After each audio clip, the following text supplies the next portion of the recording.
Welcome to the my YouTube channel. ఇప్పుడు మీరు చూస్తున్న వీడియోలో semi automatic hydraulic lever operating double die paper plate making machine అంటారు. ఈ మిషన్లో 2 రకాల బఫే ప్లేట్లు తయారు చేసుకోవచ్చు.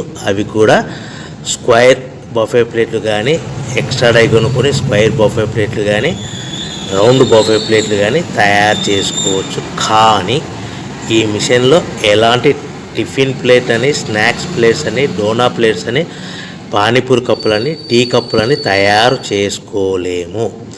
ఈ మిషన్ కొనుక్కున్న తర్వాత మనం ఇంటి కరెంటు మీటర్ కాకుండా దీనికి సపరేట్గా వచ్చే commercial category to single phase metre fit చేసుకోవడం వలన భవిష్యత్తులో ఎలక్ట్రిసిటీ డిపార్ట్మెంట్ నుంచి మనకి ఎలాంటి ప్రాబ్లమ్స్ ఉండవని మీకు అందరికీ మంచి సలహా ఇస్తున్నాను.